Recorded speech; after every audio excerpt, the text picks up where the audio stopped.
इंदौर में उस वक्त सियासी पारा चरम पर पहुंच गया जब राहुल गांधी ने महू में रैली को संबोधित किया। वहीं इंदौर में कांग्रेस को जवाब देने के लिए सीएम मोहन यादव ने मोर्चा संभाला। वहीं दोनों दिग्गजों के बीच चले सियासी वार पलटवार पर बीजेपी और कांग्रेस ने अपनी बात रखी। देखिए, वही पुरानी बात है।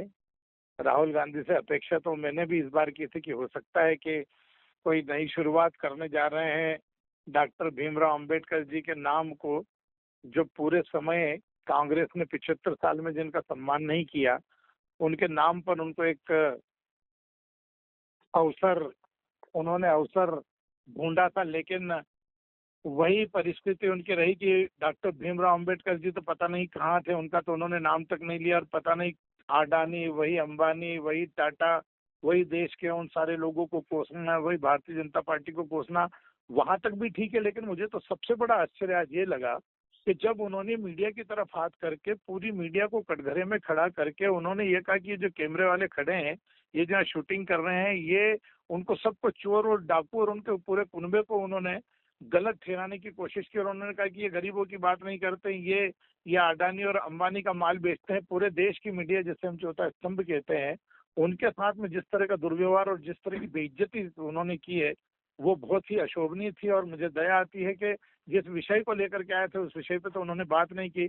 बड़े बड़े पोस्टर लगे हुए थे, वो संविधान की प्रति को हाथ में लेकर के चलते हैं, लेकिन संविधान को उन्होंने सबसे नीचे रखा अपनी राजनीतिक रोटी को सेकने के लिए।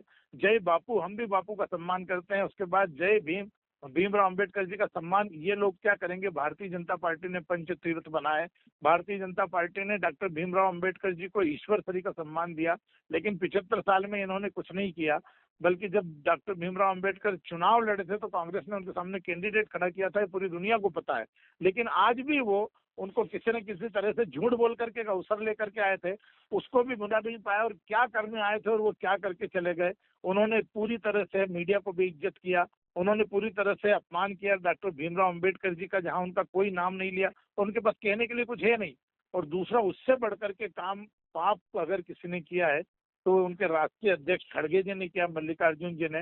जिस तरह से उन्होंने सनातन धर्म का मखौल उड़ाया, जिस तरह से उन्होंने गंगा में स्नान करने, डुबकी लगाने से क्या हो जाता है, और जिस तरह से हमारे कुंभ का, सनातन धर्म का अपमान करने का काम इन दोनों नेताओं ने किया, पूरा देश इस बात को पूरा देश देख रहा है। और निश्चित रूप से हम सब ने ये देखा कि वही कांग्रेस के हाथ में निराशा लगी। एक तो बेचारे जो कार्यकर्ता आए थे, उनकी कोई ठीक से व्यवस्था नहीं थी, उनको भी ठगा गया, चला गया। 3 दिन पुराना बासी खाना खाने के बाद वही बासी और उबाऊ भाषण सुन करके लोगों को जाना पड़ा। मुझे तरस आता कांग्रेस पर और उनकी लीडरशिप पर। बिल्कुल, मुख्यमंत्री जी ने जानबूझ के हमारी इस कार्यक्रम में लोग पहुंचे नहीं, इस कारण से उन्होंने अपना कार्यक्रम रखा है।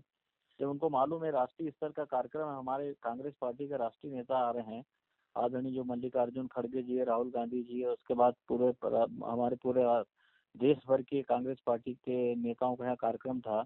और जो यात्रा जो शुरू हुई थी, जय बापू जय भीम जय संविधान, उस यात्रा का समापन था।